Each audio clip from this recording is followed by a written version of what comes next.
Bonjour à tous, je m'appelle Louis et au printemps 2019, je me suis engagé aux côtés de l'UNICEF. Mon lycée étant dépourvu de club UNICEF, j'ai donc recruté une équipe de membres motivés et prêts à agir, avec qui nous avons créé le club UNICEF Arago.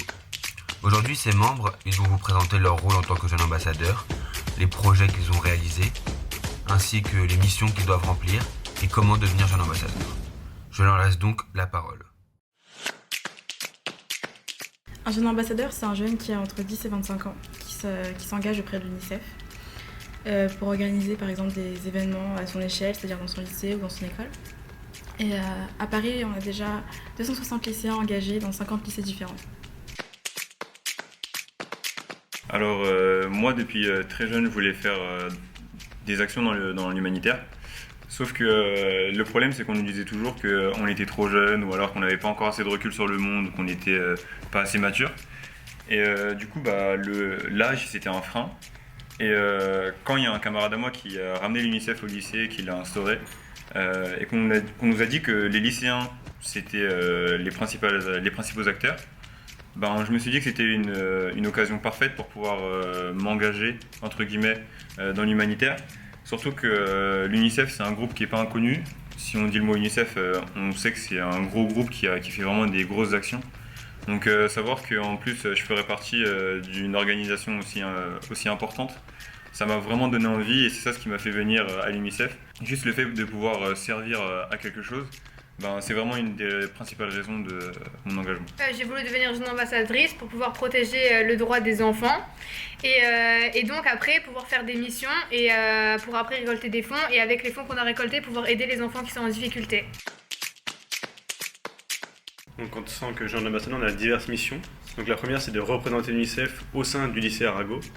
La deuxième c'est de développer l'UNICEF, donc d'en parler dans notre quotidien autour de nous, à nos proches, donc à nos familles par exemple. La troisième mission, c'est de collecter des fonds en vue d'accroître les ressources financières de l'UNICEF pour qu'elle puisse renforcer son intervention permanente ou une intervention lors de conflits, par exemple. La quatrième, c'est de participer à des événements créés par l'UNICEF, comme la Nuit de l'eau qui a lieu chaque année.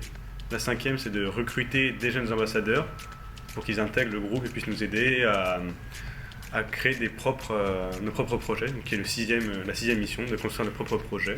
Ce qu'on a fait, par exemple, en créant la conférence sur les enfants soldats. Donc au sein du club UNICEF Arago, on a réalisé 3 grandes actions. La première c'était des ventes de cookies. Donc pendant la récréation de 10 heures, on réunissait tout le monde. Tout le monde avait sa pièce de 1 euro et ils achetaient un cookie et ils savaient que c'était pour des dons. La deuxième action c'était une conférence au sein du lycée même qui a réuni environ 100 élèves. On a eu la chance d'avoir l'intervention de Philippe Fouquet qui est un membre important de l'UNICEF. Et pendant cette conférence, on a pu parler de l'UNICEF en général. Ensuite, on a réussi à parler d'un sujet qui n'est pas forcément abordé par tout le monde et tout le monde n'est pas au courant de ça. C'est les enfants soldats. Donc c'était l'intervenant qui a réussi à en parler pendant la conférence. Et on a terminé par comment devenir JA. La dernière action, c'était la journée bleue qui a eu lieu le 20 novembre. C'était à l'occasion du 30e anniversaire de la CIDE. Donc c'est c'est la Convention internationale des droits de l'enfant. Alors en tant que jeune ambassadeur, on récolte de l'argent. Par exemple, nous à Rago, on a fait 2 ventes de cookies qui nous ont rapporté 140 €. Et dans tout Paris, les jeunes ambassadeurs ont récolté 19 000 € en 2019, ce qui est beaucoup plus que les années précédentes. Avec des sommes comme ça, on peut faire énormément. Car notamment avec 6 €, on peut acheter 25 kits contre le paludisme. Et avec 3 €, une couverture de survie. Alors les avantages d'être JA, c'est d'abord qu'on apprend à travailler en groupe et de façon assez professionnelle. Avec notre JA Krishma, on a des réunions au siège de l'UNICEF, ce qui nous permet du coup vraiment de gagner en expérience, de se professionnaliser. Et c'est assez enrichissant comme expérience sur le point de vue du travail, etc. pour nos futures carrières. Voilà. Et aussi, donc, le deuxième avantage, c'est évidemment la reconnaissance, on ne va pas se le cacher. Et notamment, à la fin de cette expérience, on a le fameux diplôme de JA UNICEF qui, du coup, nous permet forcément de nous ouvrir des portes après dans les lettres de motivation, les écoles, les dossiers en tout genre. Et voilà. Depuis que je suis GIA, j'ai vraiment l'impression de pouvoir aider à protéger le droit des enfants et j'ai pu voir que grâce à des toutes petites actions, on pouvait vraiment atteindre un vrai objectif. Du coup, ça m'a vraiment permis de voir l'impact qu'on pouvait avoir à une toute petite échelle. Alors moi, franchement, je passe une très bonne expérience en tant que GIA au lycée Arago. Le groupe est super, franchement. Je m'entends bien avec tout le monde, on se connaît tous, et c'est vraiment cool. J'ai appris beaucoup de choses. J'ai appris à travailler en groupe notamment. J'ai aussi appris à faire des trucs assez, des PowerPoint, des trucs comme ça qui sont assez utiles.